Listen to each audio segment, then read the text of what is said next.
Selamat hari Minggu teman-teman. Gimana kabarnya di rumah? Semoga pada sehat ya. Ya teman-teman, sebentar lagi kita akan memulai kebaktian kita. Tapi sebelumnya, saya persilakan teman-teman untuk bersaat teduh sejenak.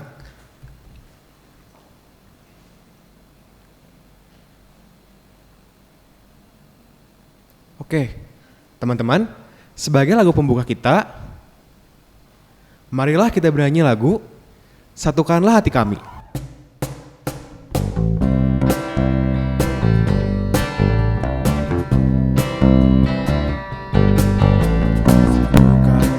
Hati kami untuk memuji dan menyembah, oh Yesus, Tuhan dan Rajaku.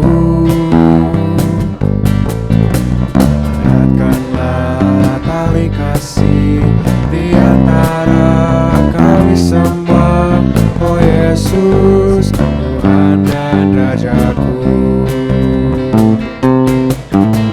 Bergandengan tangan dalam satu kasih, bergandengan tangan dalam satu iman, saling mengasihi di antara kami, keluarga kerajaan Allah. Satukanlah hati kami untuk memuji dan menyembah, oh Yesus, Tuhan dan Rajaku. Eratkanlah tali kasih di antara kami semua, oh Yesus, Tuhan dan Rajaku.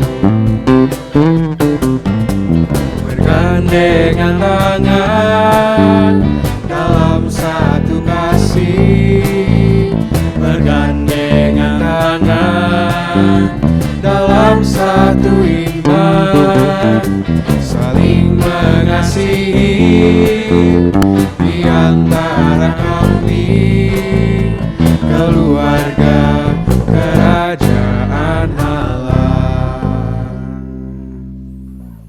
Saudara-saudara, ibadah pada hari ini berlangsung di dalam nama Allah Bapa, Anak, dan Roh Kudus. Kasih karunia dan damai sejahtera dari Allah Bapa, Anak, dan Roh Kudus menyertai saudara-saudara sekalian. Dan menyertai saudara juga. Silakan. Ya teman-teman, jadi pada hari Minggu ini, tema kita adalah Keluargaku adalah Kebun Anggurnya, yang nanti akan dibahas lebih lanjut oleh Bapak Pendeta Nathan. Nah, selanjutnya teman-teman, kita mau masuk nih ke dalam doa pengakuan dosa. Jadi sekarang, saya undang teman-teman untuk berdoa, mengakui dosanya secara masing-masing di rumah, dan nanti akan saya tutup bersama dengan doa.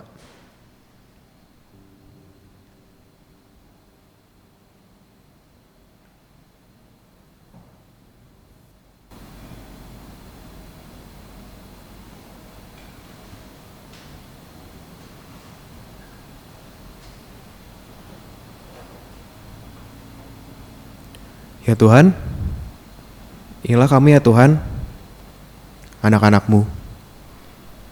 Pada hari ini, kami datang ya Tuhan ke hadirat-Mu untuk mengakui dosa-dosa dan kesalahan kami. Ya Tuhan, kami sadar bahwa kami seringlah melakukan hal-hal yang tidak berkenan ya Tuhan, yang tidak berkenan sesuai dengan hati-Mu. Ya Tuhan, kami ingin ya Tuhan, untuk menjadi anak-anak-Mu yang lebih berkenan lagi. Mohon maafkan kami ya Tuhan atas kesalahan-kesalahan kami dan juga dosa-dosa kami ya Tuhan. Ajarkan kami ya Tuhan, supaya kami dapat menjadi orang yang lebih baik lagi di hari kedepannya.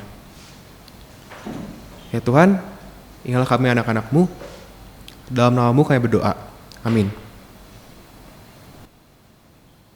Ya teman-teman, jadi tadi itu kan udah doa pengakuan dosa. Sekarang kita mau masuk nih ke dalam berita anugerah. Jadi berita anugerah kita diambil dari Mika 7 ayat 18-18. Yang bunyinya adalah, siapakah Allah seperti Engkau yang mengampuni dosa dan yang memaafkan pelanggaran dari sisa-sisa miliknya sendiri, yang tidak bertahan dalam murkanya untuk seterusnya. melainkan berkenan kepada kasih setia. Biarlah Ia kembali menyayangi kita, menghapuskan kesalahan-kesalahan kita, dan melemparkan segala dosa kita ke dalam tubir-tubir laut. Inilah berita anugerah dari Tuhan. Syukur kepada Allah. Nah teman-teman, sebentar lagi kita mau masuk nih ke dalam firman. Tapi sebelumnya, ayo kita sama-sama siapkan hati kita sambil kita nyanyi lagu Janjimu Seperti Fajar.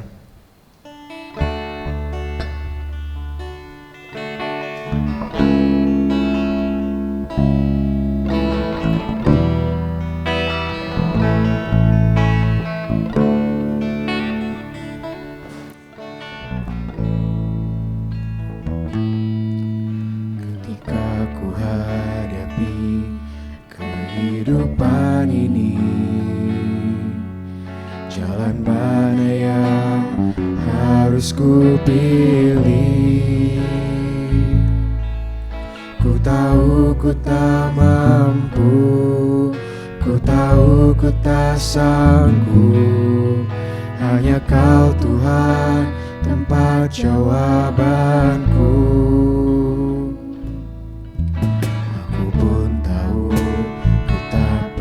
Sendiri, sebab Engkau Allah yang menggendongku. Tanganmu membelaiku, cintamu memuaskanku. Kau mengangkatku ke tempat yang tinggi. Seperti fajar pagi hari, dan tiada pernah terlambat bersinar. Cintamu seperti sungai yang mengalir, dan ku tahu betapa dalam kasih.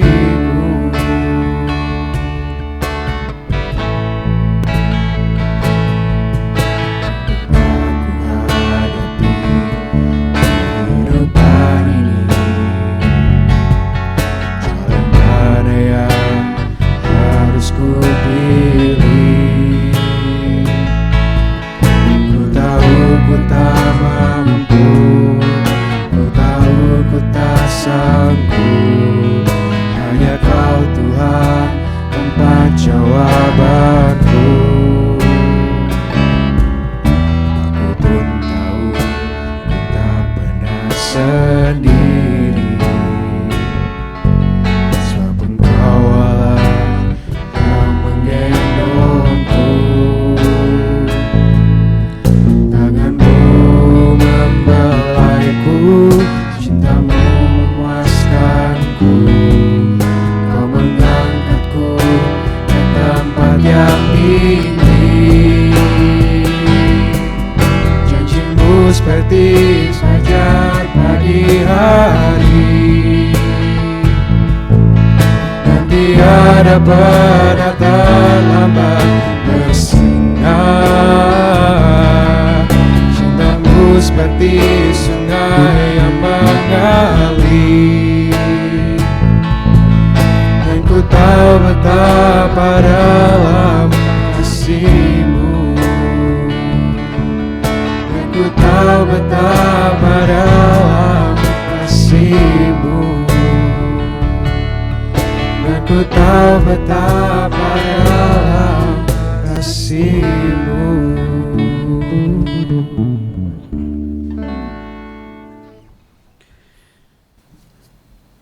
Sebelum membaca dan mendengarkan firman Tuhan, mari kita bersatu di dalam doa. Tuhan Yesus Kristus, tibalah saatnya bagi kami anak-anak-Mu ini untuk membaca dan mendengarkan firman Tuhan. Berikanlah hikmat-Mu kepada kami, supaya kami mengerti apa yang hendak Engkau sampaikan kepada kami, agar kami dapat menerapkan firman Tuhan itu di dalam sepanjang perjalanan hidup kami, selaras dengan apa yang menjadi kehendak-Mu itu. Inilah kami anak-anak-Mu Tuhan, kami siap menyambut kebenaran firman-Mu. Di dalam nama Tuhan Yesus Kristus, Juru Selamat kami yang hidup, kami berdoa. Amin.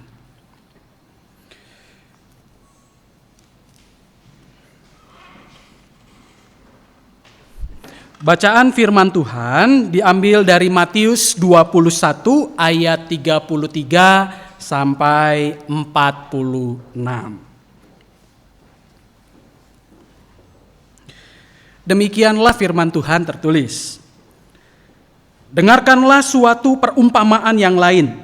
Adalah seorang tuan tanah membuka kebun anggur dan menanam pagar sekelilingnya.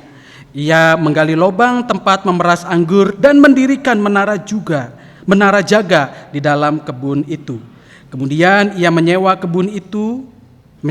kebun itu kepada penggarap-penggarap, lalu berangkat ke negeri lain. Ketika hampir tiba musim petik, ia menyuruh hamba-hambanya kepada penggarap-penggarap itu untuk menerima hasil yang menjadi bagiannya. Tetapi penggarap-penggarap itu menangkap hamba-hambanya itu. Mereka memukul yang seorang, membunuh yang lain, dan melempari yang lain pula dengan batu. Kemudian tuan itu menyuruh pula hamba-hamba yang lain, lebih banyak daripada yang semula. Tetapi mereka pun diperlakukan sama seperti kawan-kawan mereka. Akhirnya ia menyuruh anaknya kepada mereka, katanya, "Anakku akan mereka segani." Tetapi ketika penggarap-penggarap itu melihat anaknya itu, mereka berkata seorang kepada yang lain, "Ia adalah ahli waris, maka kita bunuh dia, supaya warisannya menjadi milik kita." Mereka menangkapnya dan melemparkannya ke luar kebun anggur itu, lalu membunuhnya. Maka apabila tuan kebun anggur itu datang, apabila tuan kebun anggur itu datang, apakah yang akan dilakukannya dengan penggarap-penggarap itu? Kata mereka kepadanya, "Ia akan membinasakan orang-orang jahat itu, dan kebun anggurnya akan disewakannya kepada penggarap-penggarap yang lain, yang akan menyerahkan hasilnya kepadanya pada waktunya." Kata Yesus kepada mereka, "Belum pernahkah kamu baca dalam kitab suci? Batu yang dibuang oleh tukang-tukang bangunan telah menjadi batu penjuru. Hal itu terjadi dari pihak Tuhan, suatu perbuatan ajaib di mata kita. Sebab itu aku berkata kepadamu, bahwa kerajaan Allah akan diambil daripadamu dan akan diberikan kepada suatu bangsa yang akan menghasilkan buah kerajaan itu. Dan barang siapa jatuh ke atas batu itu, ia akan hancur, dan barang siapa ditimpa batu itu, ia akan remuk." Ketika imam-imam kepala dan orang-orang Farisi mendengar perumpamaan-perumpamaan Yesus, mereka mengerti bahwa merekalah yang dimaksudnya, dan mereka berusaha untuk menangkap dia. Tetapi mereka takut kepada orang banyak, karena orang banyak itu menganggap dia nabi. Demikian pembacaan Alkitab kita. Diberkatilah kita yang membaca, merenungkan, dan melakukan firman Tuhan di sepanjang kehidupan kita setiap hari. Haleluya. Saudara-saudara, hari ini kita akan mendengarkan firman Tuhan dengan tema keluarga bagai kebun anggur. Nah, ini saya mau tanya sama saudara-saudara nih. Kira-kira apakah ada di antara saudara-saudara yang pernah merawat sebuah tanaman hias? Jika kita hendak merawat sebuah tanaman hias, tentu kita mesti memperhatikan beberapa hal.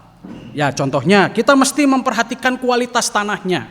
Tanahnya ini kalau bisa adalah tanah yang berhumus, yang gembur, dan memiliki daya serap yang tinggi terhadap air dan mineral.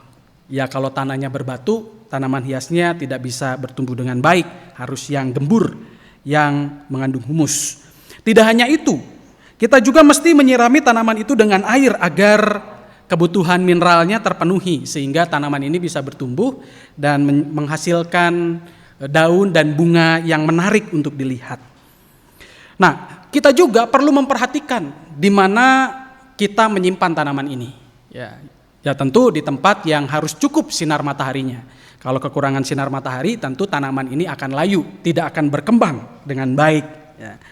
Tidak hanya itu juga, di dalam perawatan tanaman hias kita mesti memperhatikan apakah ada hama. Kalau ada hama ya kita mesti basmi. Lalu apakah ada daun-daun kering yang mungkin merusak keindahan tanaman hias kita itu. Nah, kalau ada tanaman yang kering gitu ya, yang merusak keindahan tanaman hias kita itu, tentu kita akan memangkasnya supaya tetap kelihatan cantik. Nah, pemeliharaan yang baik pada tanaman hias kita itu, kalau kita telaten dan konsisten dalam merawatnya, tentu akan menghasilkan tanaman hias yang baik, yang enak dipandang, enak dilihat.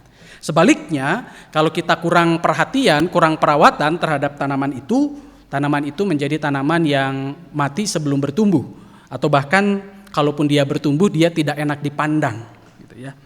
Nah, saudaraku, seperti tanaman hias yang dirawat oleh kita itulah, demikianlah gambaran pemeliharaan Allah di dalam kehidupan kita, ya. Nah, salah satu gambaran yang dipakai oleh Alkitab untuk umat Allah itu adalah kebun anggur. Nah, kalau tadi saya ilustrasikan sebagai tanaman hias. Nah, sebetulnya di dalam Alkitab itu ada gambaran lain, yaitu kebun anggur. Kenapa kok kebun anggur? Karena anggur itu pada saat itu dipandang sebagai tanaman kemakmuran. Jadi kalau suatu bangsa ingin dianalogikan sebagai sebuah tanaman, maka anggur adalah tanaman yang tepat. Nah, di dalam Alkitab, umat Israel atau umat Allah ini seringkali digambarkan sebagai tanaman anggur. Nah, dan Allah itu seringkali digambarkan sebagai petani yang merawat tanaman anggur itu atau kebun anggurnya. Nah, kalau kita membaca kitab Perjanjian Lama, misalnya Yesaya 5 ayat 1-7, kita akan menemukan bagaimana cara Allah sebagai petani, ya, dalam tanda kutip ya, digambarkan sebagai petani, itu memberikan perhatian kepada umatnya sebagai kebun anggurnya. Nah, perhatiannya ini atau pemeliharaannya ini bukan pemeliharaan yang kaleng-kaleng. Yang kaleng-kaleng itu maksudnya yang asal-asalan, sekadarnya gitu ya. Kalau kita kan di rumah, mau ngerawat tanaman hias, ya deh kalau ada mood. Kalau nggak ada mood ya udah ditinggalin aja. Enggak. Pemeliharaan yang dilakukan oleh Allah terhadap kebun anggurnya, terhadap umat Israel, itu adalah pemeliharaan yang well prepare, yang benar-benar dipersiapkan dengan sangat matang. Kalau kita dibaca kitab Yesaya, di sana dituliskan begini. Yesaya mengatakan pemeliharaan itu mulai dari mencari lahan yang subur. Jadi Tuhan itu mencari lahan yang subur kalau dia digambarkan sebagai seorang petani, benar-benar mempersiapkan, bukan lahan yang tidak bisa ditanami, tapi lahan yang subur. Yang membuat pagar duri di sekelilingnya agar tidak ada hewan-hewan liar yang mengganggu tanaman yang akan ditanamnya. Mencangkul, membersihkan batu dari tanah, ya. Menanam dengan benih dan tumbuh-tumbuhan yang terpilih, yang unggul, mendirikan menara, bahkan menyiapkan lubang untuk pemerasan saat panen nanti. Nah, jadi kalau kita lihat cara Allah memperhatikan kebun anggurnya itu adalah perhatian yang well prepare, benar-benar diperhatikan, benar-benar dilihat dan diamati. Nah, kalau kita menempatkan diri kita sebagai kebun anggur, maka demikian pula cara Allah memperhatikan kita, mengawasi kita, melihat kita. Ya, kalau kita merawat tanaman hias di rumah, itu mata kita bisa berpaling dari tanaman itu. Wajah kita bisa berpaling, hari ini dilihat ya udah ditinggalin aja gitu ya. Nah, berbeda dengan Tuhan, Dia benar-benar melihat dan tidak pernah memalingkan wajahnya dari umatnya. Nah, gambaran tentang kebun anggur juga dipakai oleh Yesus di dalam Injil Matius 21 ayat 33-46 yang kita baca hari ini. Nah, dalam penggambaran itu Yesus menceritakan kisah antara pemilik kebun anggur dengan para penggarap, yaitu orang-orang yang menyewa lahan kebun anggur milik si pemilik kebun anggur ini. Dan pada masa itu lazimnya pemilik kebun anggur itu berhak menerima setoran berupa hasil panen dari para penggarapnya. Hukum Yahudi mengatur adanya semacam sewa lahan dengan metode bagi hasil. Setiap tahun pemilik kebun akan datang mengambil hasil panen para penggarapnya ini. Menariknya diatur juga jika selama 3 tahun hasil kebun itu tidak diambil oleh pemilik kebun anggurnya, kebun itu akan menjadi milik si penggarap-penggarapnya atau orang-orang yang menyewanya. Ya mungkin karena dianggap sudah tidak dipakai lagi, sudah tidak diperhatikan lagi, jadi ya sudah diserahkan saja pada penggarap-penggarapnya. Ya. Nah, celah aturan hukum inilah yang dipakai penggarap dalam perumpamaan Yesus agar mereka dapat menguasai kebun anggur itu. Ketika pemilik kebun anggur itu mengutus sejumlah hamba untuk meminta hasil anggur, Alih-alih mendapat hasil, mereka malah dibunuh oleh para penggarap. Pemilik kebun anggur kemudian mengutus anaknya dengan harapan anaknya ini akan lebih disegani. Tetapi justru penggarap-penggarap itu merancang pembunuhan pada anak pemilik anggur dengan harapan mendapat warisan berupa tanah yang mereka garap itu. Nah, mendengar laporan kematian anaknya, hilanglah kesabaran pemilik kebun anggur itu. Ia datang, kemudian mengatakan bahwa orang-orang jahat yang menggarap kebun anggurnya itu akan dibinasakan. Matius 21 ayat 41 menulis begini. Ia datang untuk membinasakan orang-orang jahat itu dan kebun anggurnya akan disewakannya kepada penggarap-penggarap lain yang akan menyerahkan hasilnya kepada orang lain pada waktunya. Maka kalau kita perhatikan makna perumpamaan ini itu lebih ditangkap dengan sangat tepat oleh imam-imam kepala dan orang-orang Farisi ketika mereka mendengarnya dari Yesus. Mereka, yaitu imam-imam kepala dan orang-orang Farisi, itu dipercaya menjadi penggarap-penggarap umat Allah pada saat itu. Tetapi mereka menempatkan diri mereka ini sebagai pemiliknya. Itu sebabnya para nabi utusan Allah, utusan sang pemilik anggur itu, mereka bunuh. Lebih dari itu, sang anak pemilik kebun anggur, yaitu Yesus sendiri, juga mereka bunuh.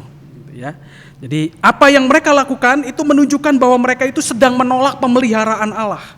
Itu sebabnya mereka mengatur Allah dengan berbagai macam hukum yang ketat yang mereka buat atas nama Tuhan. Nah, berbicara tentang gambaran kebun anggur di dalam Alkitab, kita bisa membayangkan keluarga kita itu sebagai kebun anggur masa kini. Allah sang pemelihara telah dengan telaten merawat kehidupan keluarga kita. Berbagai pengalaman pemeliharaan Allah yang luar biasa kita bisa rasakan sebagai sebuah keluarga. Pertanyaannya adalah apa tujuannya Allah memelihara kita sebagai kebun anggurnya? Keluarga kita sebagai kebun anggurnya itu apa alasan Allah memeliharanya itu apa? Nah, tentu alasan Allah memelihara kita sebagai kebun anggurnya adalah agar kita berbuah menjadi berkat bagi sesama kita. Nah, kalau pohon anggur itu dirawat, dia akan menghasilkan buah. Dan kalau hasilnya buahnya manis, maka buah itu bisa dinikmati oleh orang lain. Nah, itulah yang dimaksud dengan kita dirawat oleh Allah agar kita menghasilkan buah yang manis. Agar ketika orang lain memakan buah yang kita hasilkan, mereka bisa menikmatinya. Jadi kita hidup menghasilkan buah yang memberkati orang lain. Nah, pertanyaannya adalah buah seperti apa yang mau kita hasilkan itu sebagai kebun anggur milik Allah ini?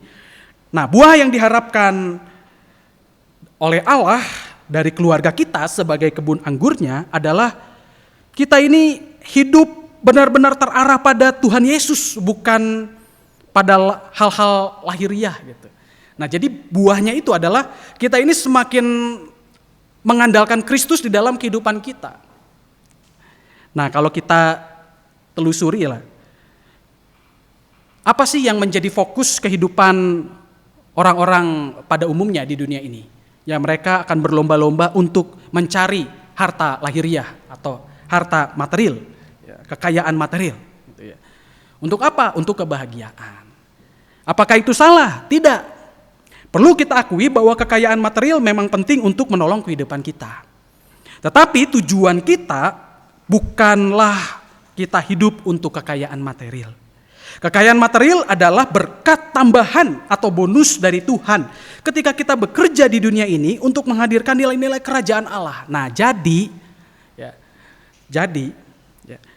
buah yang harusnya dihasilkan oleh kita adalah buah yang dimana kita mengandalkan kehidupan kita kepada Tuhan dan kita benar-benar mengandalkan hidup kita kepada Tuhan dan tidak memikirkan hal-hal lain. Jadi kalau misalnya orang-orang yang hidup sebagai kebun anggur Allah yang diberkati oleh Allah, ketika ditanya, kenapa kamu bekerja? Maka dia tidak akan menjawabnya seperti ini, oh untuk mencari uang, untuk memenuhi kebutuhan, tidak. Tapi dia akan mengatakan, saya bekerja bukan untuk uang, tetapi karena ini adalah cara saya untuk menghadirkan tanda-tanda kerajaan Allah, mewujudkan nilai-nilai kerajaan Allah. Jadi inilah cara saya menjadi Yesus Kristus di tengah kehidupan saya sehari-hari. Dan setiap berkat yang saya peroleh, itu semuanya bonus atau tambahan dari Tuhan. Nah, itulah yang disebut dengan pemeliharaan sebenarnya. Jadi kita hadir di dunia ini sebagai orang Kristen bukan untuk mencari kekayaan material. Semuanya itu adalah tambahan yang akan diberikan oleh Tuhan. Tujuan utama kita sebagai orang Kristen adalah menghadirkan tanda-tanda kerajaan Allah, menjadi Kristus di tempat di mana kita berada melalui perkataan dan perbuatan kita. Dan dengan demikian kita menjadi buah anggur yang manis bagi sesama kita. Nah, pertanyaannya menjadi luas nih. Jika keluarga kita adalah kebun anggur milik Allah yang selalu dipelihara olehnya, apa yang perlu kita lakukan supaya kita benar-benar menghasilkan buah yang manis, menunjukkan kualitas hidup yang baik di mana kita menghadirkan tanda-tanda kerajaan Allah melalui kehidupan kita itu. Nah, agar dapat bertumbuh, pohon anggur itu mesti membutuhkan tanah yang baik. Jadi agar dapat bertumbuh, pohon anggur pasti membutuhkan tanah humus dengan kualitas yang baik. Nah, tanah dalam kehidupan keluarga kita dapat kita gambarkan sebagai gereja tempat kita bertumbuh. Nah, kalau kita membayangkan ya diri kita di tengah keluarga kita jikalau disebut sebagai pohon anggur, tentu akan tertancap di tanah. Nah, masalahnya adalah tanahnya ini apa? Nah, tanahnya ini adalah gereja. Keluarga kita tertancap di tanah yang disebut sebagai GKI Taman Cibunut. Gereja tempat kita berjemaat sekarang ini.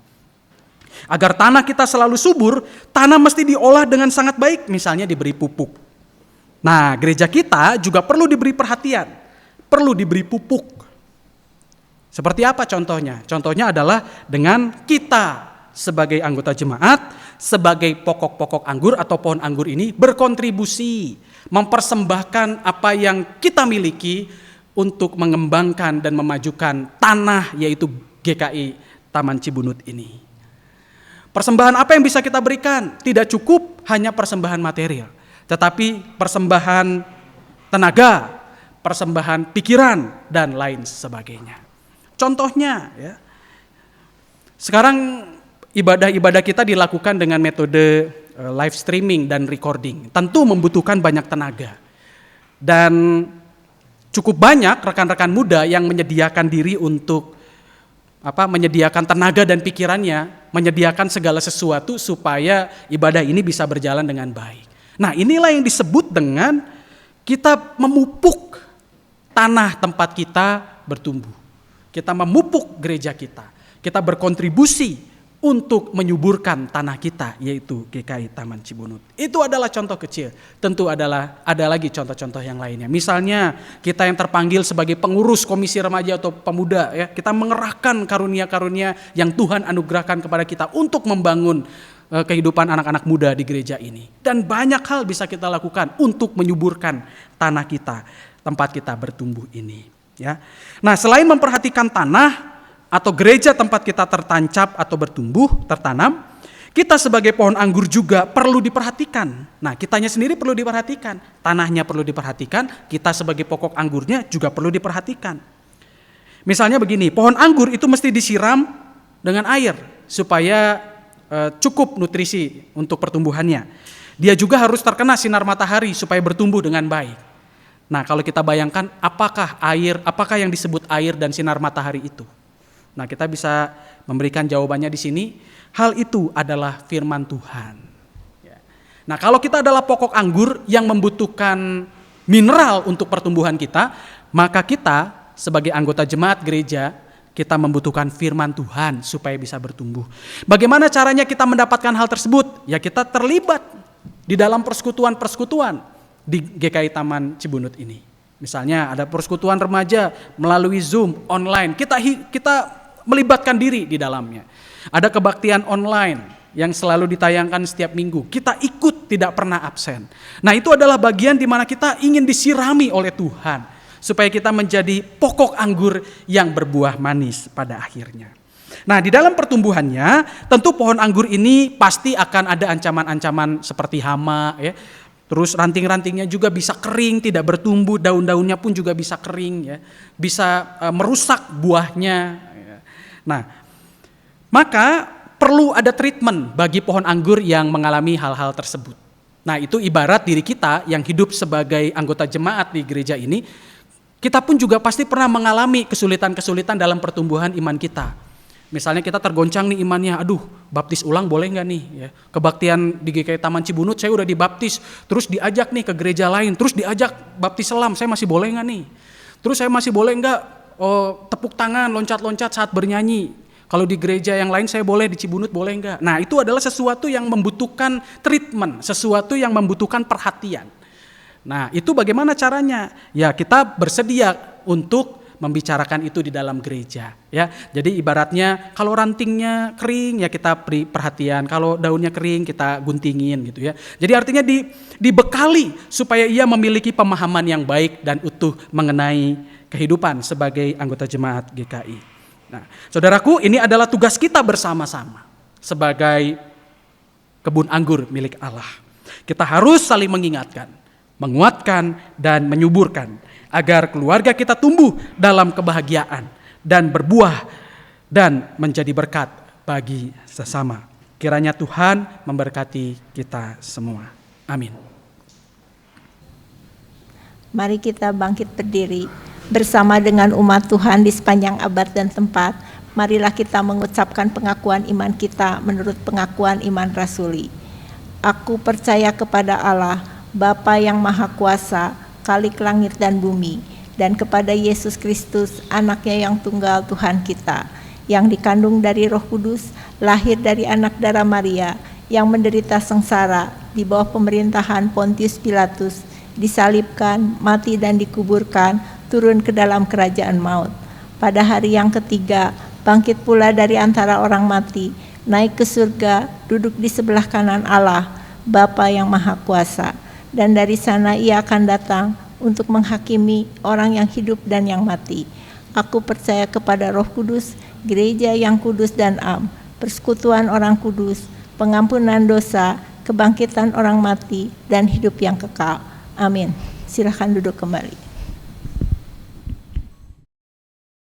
Saudaraku, mari kita bersatu di dalam doa syafaat.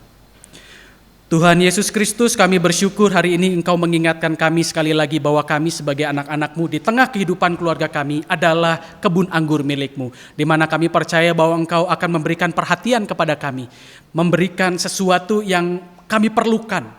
Oleh karena itu kami tidak perlu mencari hal lain, bahkan memfokuskan diri kami kepada hal-hal lahiriah, karena toh Tuhan sendiri yang akan memenuhinya. Tuhan Yesus, tentu segala yang lahiriah itu kami perlukan untuk menopang kehidupan kami, tetapi bukan untuk itu kami hidup. Kami hidup untuk menerapkan nilai-nilai kerajaan Allah, untuk berbuah manis di tengah kehidupan dunia ini. Kami percaya ketika kami dengan sungguh-sungguh menjadi anak-anak Allah yang mewujudkan, menghadirkan tanda-tanda kerajaan Allah, nilai-nilai kerajaan Allah, maka segala sesuatu yang lahiriah itu yang kami perlukan akan Tuhan perlengkapkan di dalam kehidupan kami. Tuhan Yesus Kristus, di dalam doa syafaat ini kami berdoa untuk kehidupan anak-anak mudamu di GKI Taman Cibunut Bandung. Berkatilah mereka dalam pendidikan yang sekarang mereka tempuh, supaya melalui pembelajaran jarak jauh yang sekarang ini sedang mereka lalui, mereka bisa memperoleh pelajaran dengan baik. Tentu hal ini sangat mengganggu kehidupan mereka, tetapi kami percaya bahwa Tuhan akan menolong mereka, sehingga mereka dapat beradaptasi dengan baik, membiasakan diri, dan apapun yang penting untuk mereka peroleh dan mereka pelajari dari cara dan metode yang berbeda ini, mereka bisa dapatkan dengan sungguh-sungguh, dan itu menjadi pengetahuan yang baik bagi mereka. Juga bagi guru-guru yang harus melakukan PJJ, pembelajaran jarak jauh, berikanlah hikmat dan kebijaksanaan kepada mereka, agar mereka dapat dengan konsisten dan teguh melakukan apa yang menjadi tanggung jawab mereka di situasi yang berbeda ini. Tuhan Yesus Kristus, kami berdoa juga untuk kehidupan bangsa dan negara kami, yang dimana kami pada hari ini masih bertempur dengan pandemi COVID-19. Berikanlah hikmat kepada pemerintah kami, agar mereka dapat senantiasa mengasuh kami sebagai masyarakat ini, dan mereka bisa menghasilkan keputusan dan kebijaksanaan untuk menghasilkan sesuatu yang baik bagi bangsa ini dalam memelihara bangsa ini. Tolonglah juga tenaga medis dan tenaga kesehatan yang terus berperang terhadap dengan datangnya virus ini, mengobati para penderita COVID-19. Kiranya Tuhan berikan kesabaran kepada mereka, agar mereka dapat dengan setia juga melakukan apa yang menjadi tugas dan tanggung jawab mereka. Tuhan Yesus Kristus, kami berdoa untuk mereka yang berulang tahun di minggu ini. Kiranya Tuhan berikan kesehatan kepada mereka, Tuhan berkati perjalanan hidup mereka agar senantiasa setia sampai akhir hidup mereka. Tuhan Yesus Kristus, berkatilah kehidupan keluarga kami, orang tua kami, saudara-saudara kami. Terima kasih untuk kehadiran mereka di sepanjang kehidupan kami. Kiranya melalui kehadiran mereka, pertumbuhan iman kami bisa terjadi. Kami mengenal Kristus lebih jauh lagi. Terima kasih Tuhan untuk pemeliharaan-Mu di sepanjang kehidupan kami. Kami sebagai anak-anak muda, bagi gereja kami, bagi keluarga kami, bagi bangsa ini, dan bagi dunia ini. Inilah doa yang kami panjatkan hanya di dalam nama Tuhan Yesus Kristus, Juru Selamat kami yang hidup. Amin.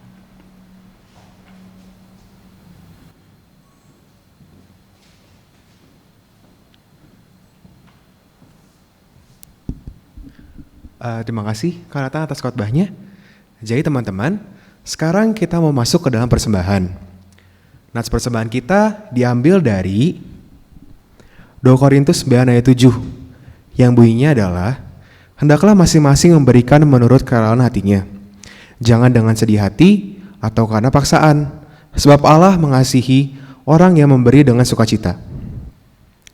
Jadi teman-teman bagi yang ingin memberikan persembahannya, nanti akan ditampilkan kode QR yang bisa di-scan. Di situ ada tata cara bagaimana kita memberikan persembahan, atau juga teman-teman bisa lihat di deskripsi video YouTube nanti. Nah, teman-teman, sekarang marilah kita berdoa untuk persembahan ini.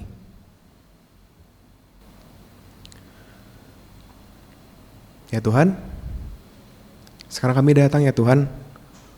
Kami membawa rasa syukur kami ya Tuhan atas berkat-berkat yang sudah Engkau berikan dalam kehidupan kami sehari-hari. Ya Tuhan, kami sangat bersyukur ya Tuhan karena Engkau telah memberikan berkat-berkat untuk kami. Kami sangat bersyukur ya Tuhan. Ya Tuhan, persembahan ini kiranya bisa dipakai untuk perluasan kerajaan-Mu ya Tuhan. Ya Tuhan, inilah persembahan kami. Dalam nama-Mu kami berdoa. Amin.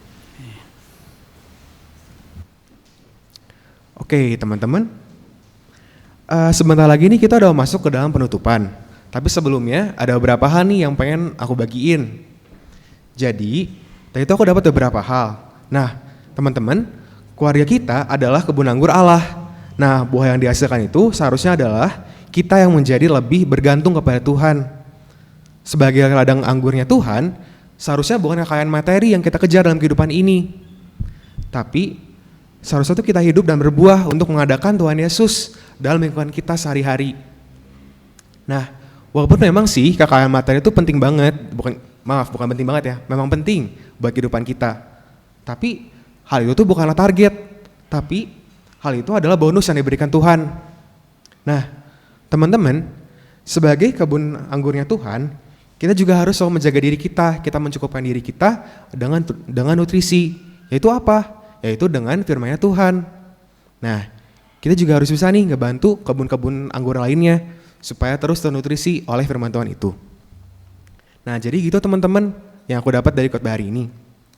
Sebagai lagu penutup, ayo kita nyanyi lagu Doa Kami.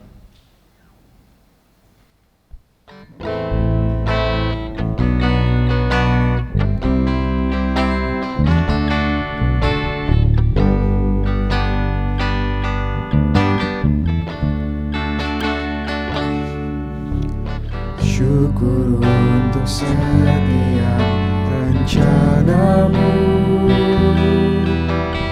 dan rancangan-Mu yang mulia.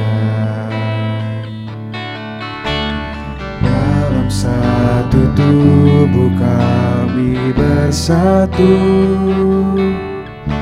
menjadi duta kerajaan-Mu.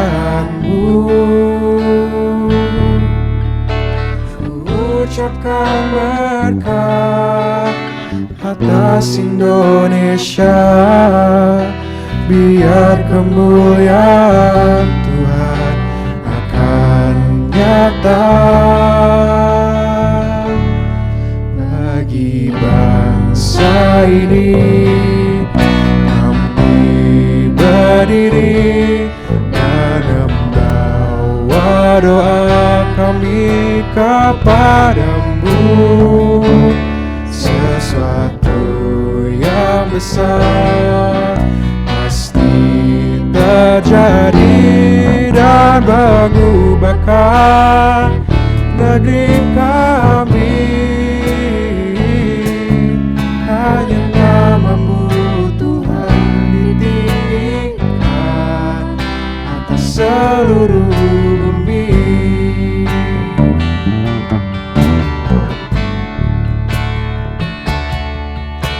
Syukur untuk setiap rencanamu dan rencanamu yang mulia. Dalam satu tubuh kami bersatu, menjadi duta kerajaanmu. Ucapkan berkat atas Indonesia, biar kemuliaan Tuhan akan nyata bagi bangsa ini. Kami berdiri dan membawa doa kami kepadamu, sesuatu yang besar pasti terjadi dan mengubahkan negeri kami. Hanya namamu Tuhan, hanya namamu Tuhan, hanya namamu Tuhan ditinggikan atas seluruh bumi.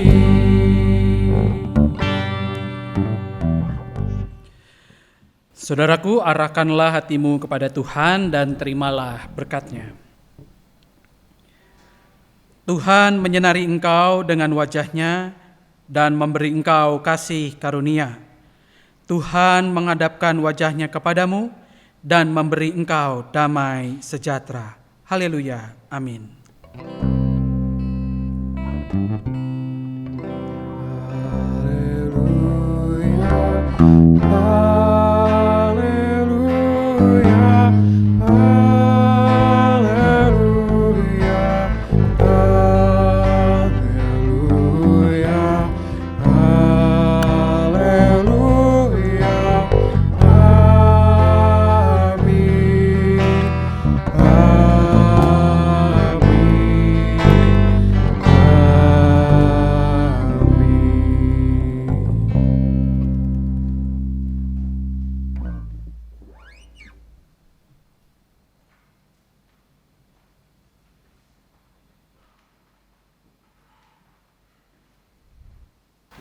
Ya teman-teman, kebaktian hari Minggu kita sudah selesai.